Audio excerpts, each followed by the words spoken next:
আমার নাম রুদ্র স্যার। আজকে আমরা এক্সেলের ফর্মুলা ও ফাংশন সম্পর্কে শিখব।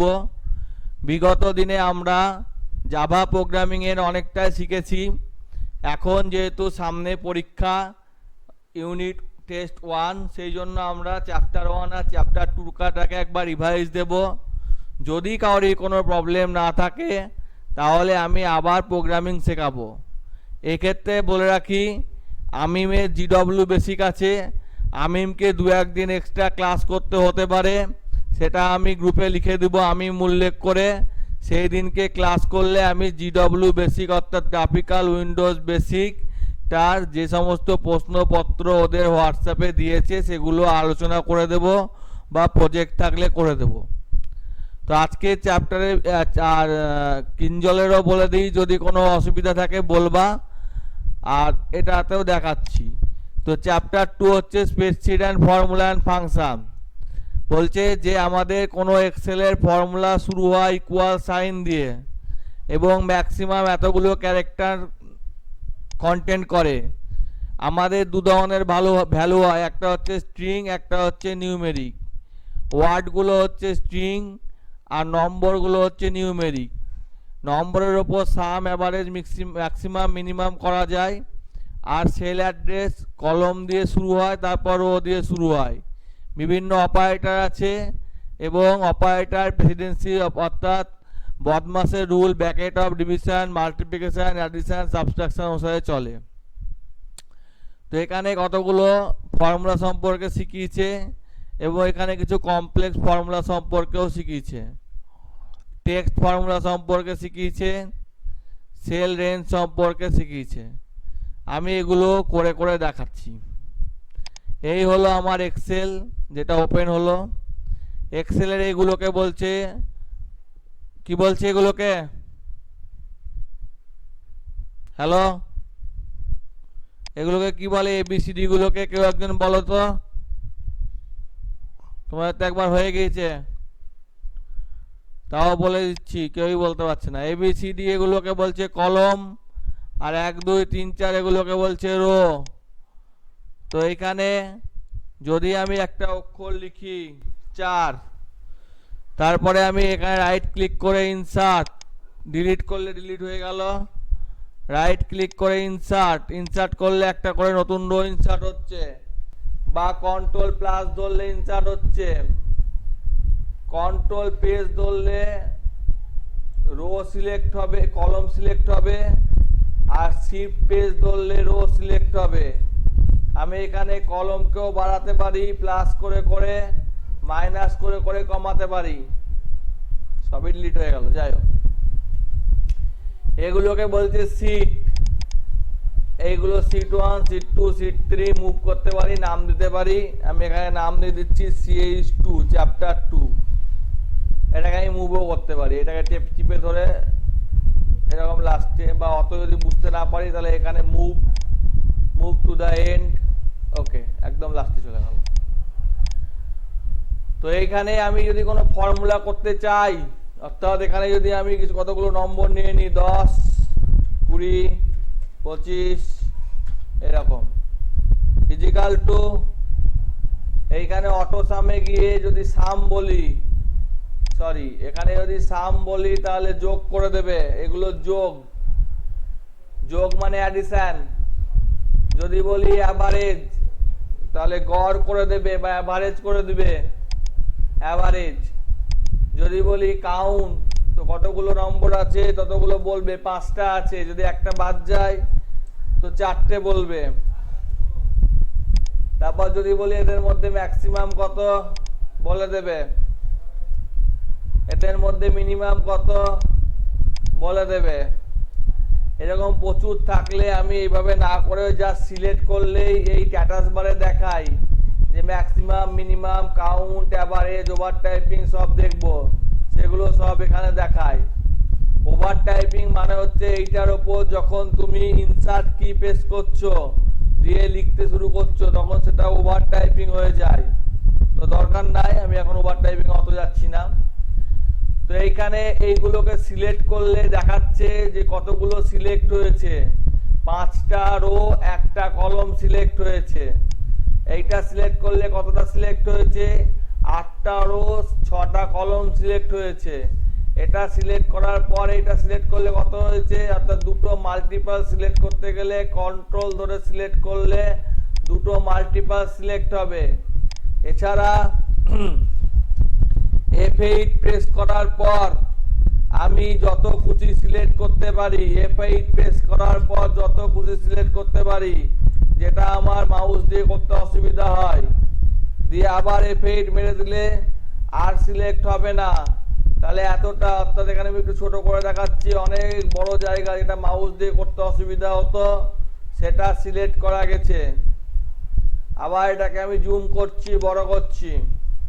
এইখানে ক্লিক করলে বলছে যে এতগুলো রো, অর্থাৎ 10,48,576, 10,48,576, 16,348 কলম আছে। কতগুলো রো কলম আছে দেখিয়ে দিচ্ছে। এখানে গিয়ে আমি ক্লিয়ার করলে সব ফাঁকা হয়ে গেল। বোঝা গেছে? হ্যালো, হ্যাঁ স্যার। এরপরে এখানে বলেছে জটিল ক্যালকুলেশন। ধরে নাও আমার প্রিন্সিপাল, রেট আর টাইম দেয়া আছে, তাহলে ইন্টারেস্টটা কত? ইন্টারেস্ট মানে হচ্ছে এইটা, এগুলো সব গুণ, অর্থাৎ আমি লিখতে পারি প্রোডাক্ট, প্রোডাক্ট মানে গুণ, এই যে প্রোডাক্ট, এইগুলো সব গুণ, গুণ করে 100 দিয়ে ভাগ, তাহলে 100 টাকার 1 বছরে 10% সুদে, সরি ভুল লিখে দিয়েছি, 100 টাকা 10%-এ 1 বছরে 10 টাকা হয়, 2 বছরে 20 টাকা হয়। বোঝা গেছে?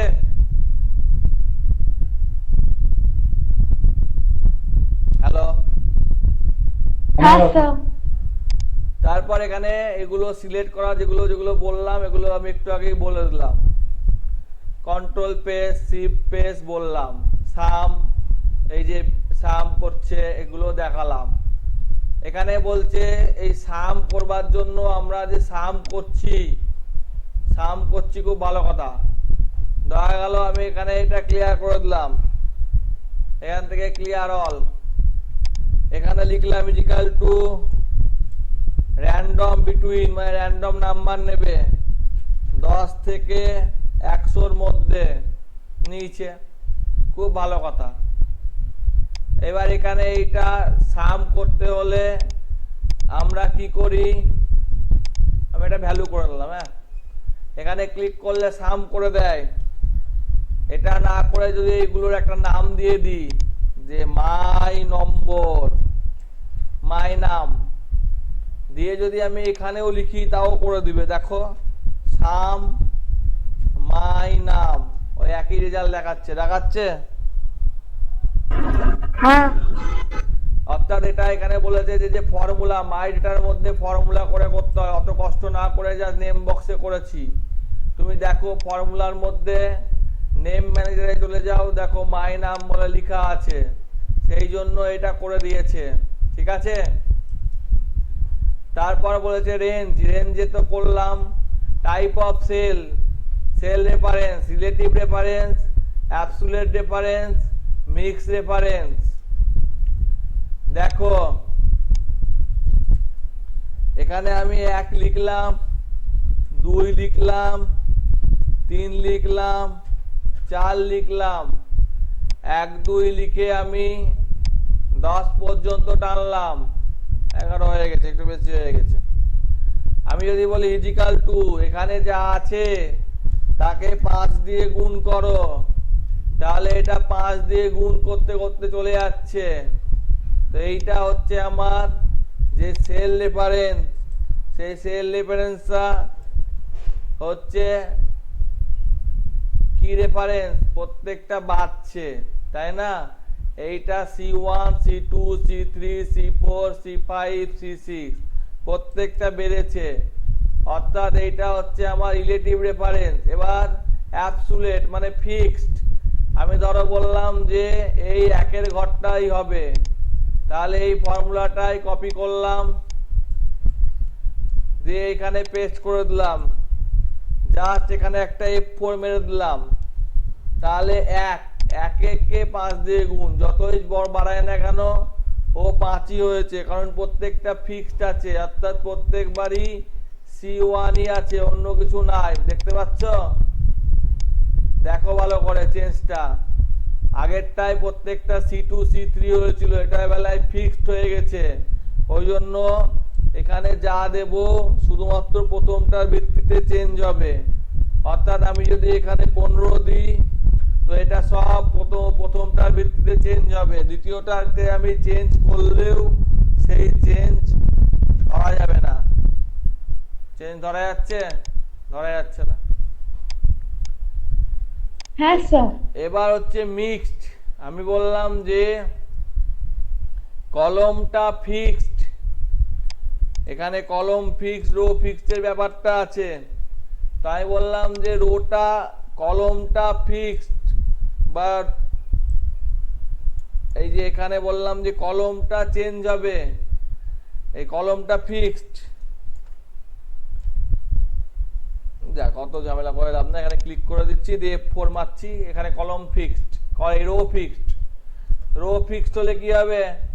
প্রত্যেকবারই 75ই হবে, কারণ রোটা তো একটাই, ওই রোটাই ধরে বসে আছে, এইটা ধরেই বসে আছে, তাই না?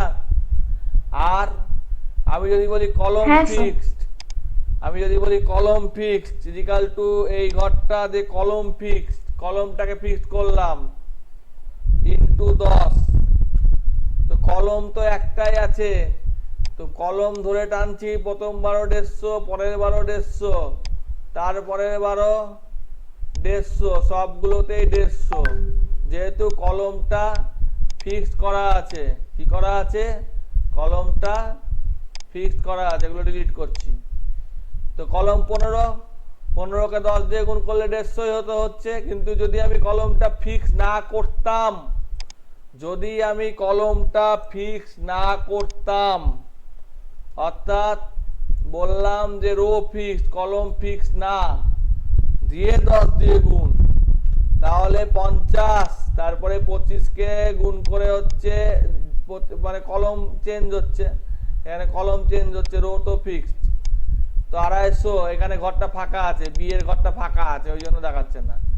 তো 50, 250, এটাও একটা ফাঁকা আছে, ডিলিট করে দিই। তারপরে 750, বুঝতে পারছো? হ্যাঁ স্যার। বাকিরা বুঝতে পেরেছো? কিঞ্জল বুঝতে পেরেছো? হ্যাঁ স্যার। ঠিক আছে।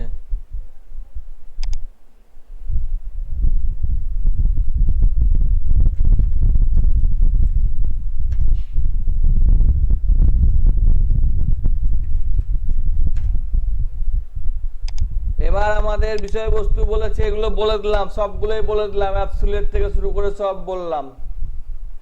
তারপরে বলছে সার্কুলার রেফারেন্স। দেখো, তুমি বলছো তোমার বয়স তোমার বয়সের ডবল। কি বলছো? তুমি বলছো তোমার বয়স তোমার বয়সের ডবল হবে, তা তোমার বয়স কত?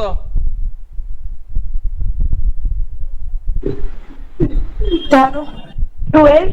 পাওয়া যাবে না। আমি যদি বলতাম তুমি বলছো তোমার বয়স অন্যজনের বয়সের ডবল হবে, তাহলে বুঝতে পারতাম যে ওর 4 হলে 8 হবে, ওর 10 হলে 20 হবে, ওর 5 হলে 10 হবে। কিন্তু তুমি বলছো যে তোমার বয়স মানে তোমারই ঘর, অর্থাৎ আমার A4 ঘর, সেটারই ডবল হবে। হবে? তাহলে এখানে আমার সার্কুলার রেফারেন্স তৈরি হয়ে যাবে। এই যে সার্কুলার রেফারেন্স, অর্থাৎ তোমার বয়সই তো বোঝা গেল না, তার আবার কি বোঝা যাবে? তাহলে গন্ডগোল হয়ে যাচ্ছে। ঠিক আছে? তো এইরকম হলে ক্যালকুলেশন সবসময় গন্ডগোল দেখায়, কখনো এইটা দেখাবে, কখনো ওইটা দেখাবে, ভুলভাল দেখাবে। ঠিক আছে? তোমার বয়সই তো বুঝতে পারলাম না। তারপরে এখানে বলেছে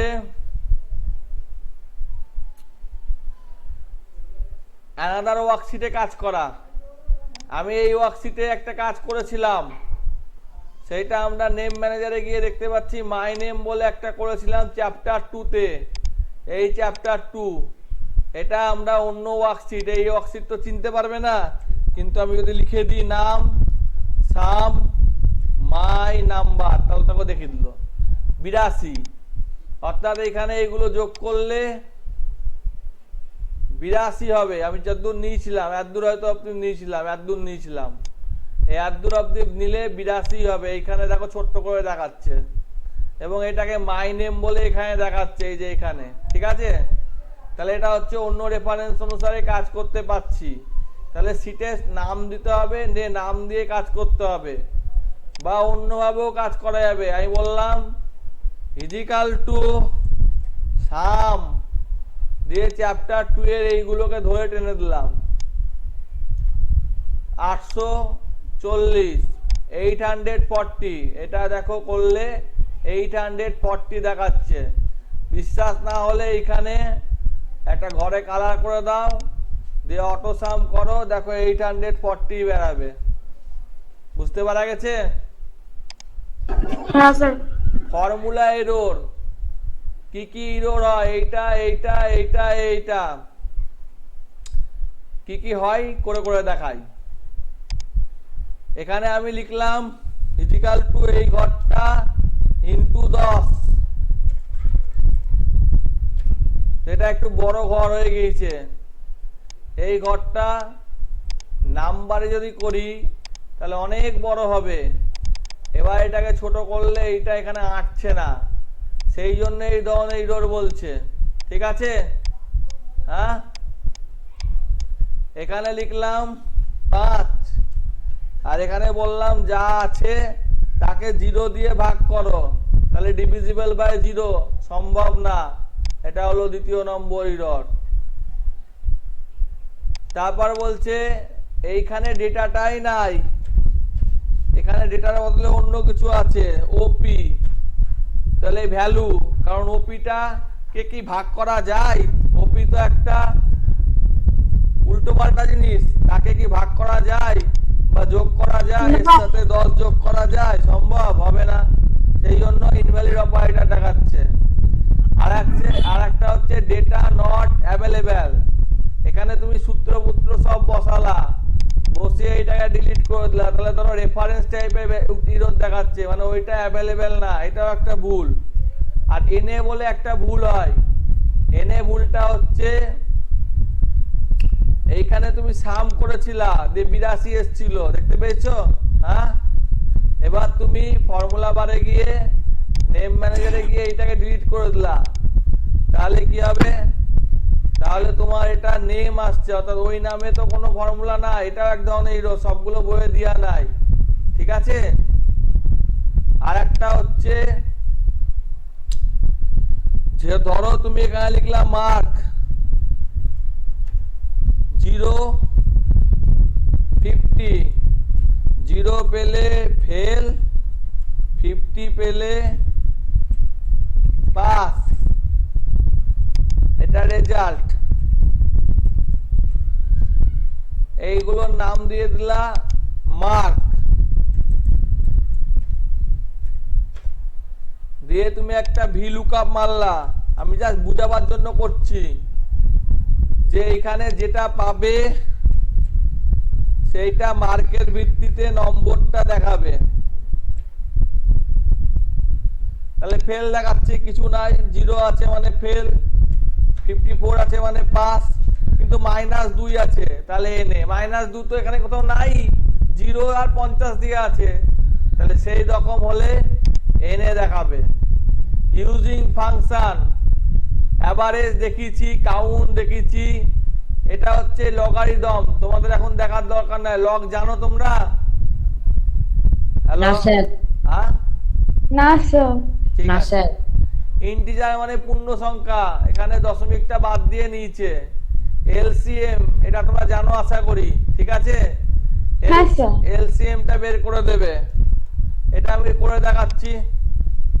24 আর 20 নিচ্ছে।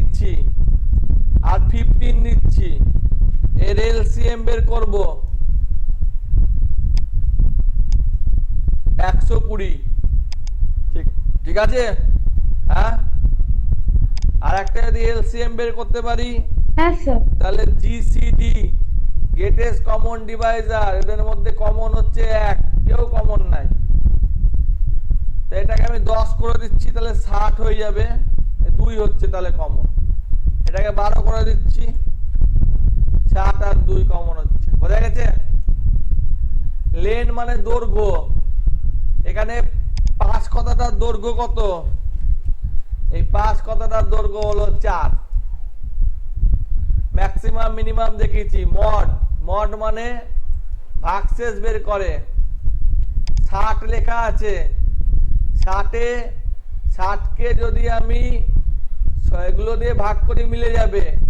আমি এখানে লিখলাম 10, আর এখানে লিখলাম 4, আর এখানে লিখলাম মড 10কে 4 দিয়ে ভাগ করো, তাহলে 2 ভাগশেষ হবে। 10কে 7 দিয়ে ভাগ করো, তাহলে 3 হবে। ভাগশেষ মানে হচ্ছে রিমাইন্ডার। পাওয়ারটা দেখালাম একটু আগে, তাই না? হ্যাঁ, পাওয়ার জানো? হ্যাঁ স্যার। যেমন 10কে 2, ধরো এখানে 2 আছে আর এখানে 3 আছে, তুমি বললা ইজিক্যাল টু এই ঘরটা টু দি পাওয়ার, এই চিহ্নটা ব্যবহার করা হয় এই ঘরটা। 3 বার 2 গুণ করলে 8 হয়, 5 বার করলে 32 হয়। প্রোডাক্ট দেখিয়েছি। কোসেন্ট, কোসেন্ট মানে কি? বলছে return the quotient when number is divisible by another number। তাহলে এটা ভাগশেষ বাদ দিয়ে, ভাগশেষ বাদ দিয়ে শুধুমাত্র ভাগফলটা দেখাবে, মনটা কথা ইন্টিজার পার্টটা দেখাবে। বুঝাই আমি? 10কে 4 দিয়ে ভাগ করলে কত হয়?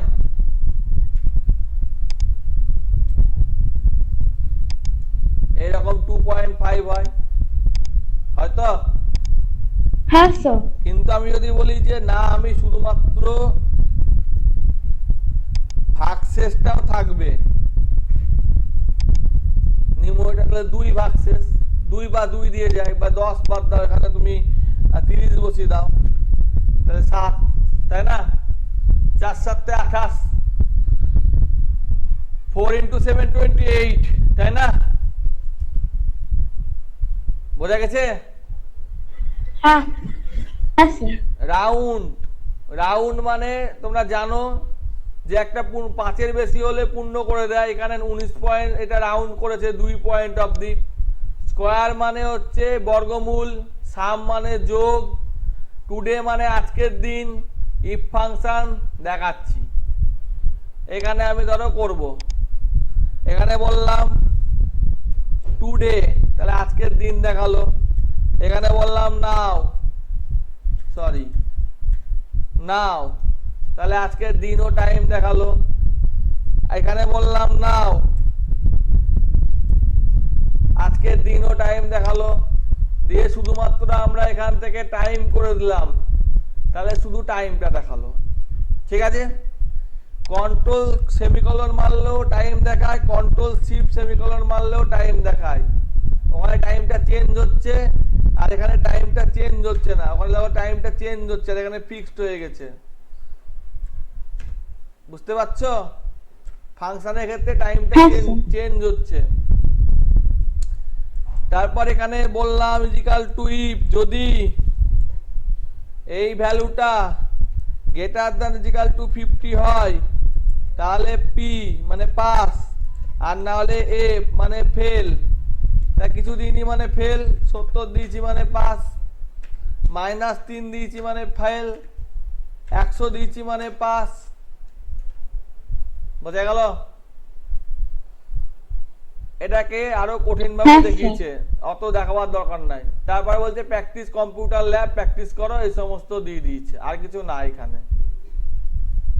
চ্যাপ্টারটাকে বোঝা গেল প্রত্যেকের পক্ষে, এবং কাউরির যদি বইয়ে এর থেকে বেশি থাকে বা বুঝতে না পেরে থাকো, এই যে ওয়ার্কশিট ম্যানেজ, কিছুই না, ওয়ার্কশিট গুলো মুভ করা, অ্যাক্টিভ করা, যেটা আমি করে আছি, হরাইজন্টাল বার, এগুলো সব দেখা আছে, কালার করা, আর এগুলো তো এক্সারসাইজ। তো এই যে এটা হ্যাঁ স্যার বোঝা গেছে। এগুলো কোনো কঠিন কাজ না, কালার করে দিলাম এই সমস্ত। বাকিদের মধ্যে যদি বুঝতে অসুবিধা হয় বলো। কিঞ্জল, না স্যার। কিঞ্জল, আমিম, না স্যার। না যদি বুঝতে পেরে থাকো তাহলে আমি এক্সারসাইজটা পাঠিয়ে দিচ্ছি, এর এক্সারসাইজ গুলো করে পাঠাবা এবং বইটা পড়বা। আর নিজেদের স্যার। হ্যাঁ বলো। এক্ষুনি করে পাঠাবো এক্সারসাইজটা? এখনই করে পাঠালে খুব ভালো হয়, তাহলে আমি দেখে নিতে পারতাম। আর কিঞ্জলও করবা, এক্সেলটা দরকার আছে, ঠিক আছে? হ্যাকার হতে গেলে এক্সেল ফেক্সেল লাগে একটু একটু, হ্যাঁ? তো হ্যাঁ। স্ট্যাটিস্টিক্যাল অ্যানালিসিস করতে গেলে লাগে, তো করে পাঠা। স্যার আমার বই থেকে এক্সারসাইজ করে দেবে? ওদের বইও আছে, ওদের বই থেকেও করবে, ঠিক আছে? আমি তাও পাঠিয়ে দিচ্ছি, এখানে এখানে পাঠানোই আছে, এই যে পাঠানোই আছে। স্যার আমি আমার বই থেকে পাঠাবো? হ্যাঁ তুমি তোমার বই থেকে পাঠাও, ঠিক আছে? ঠিক আছে, আমি ভিডিও সেশনটা স্টপ করছি।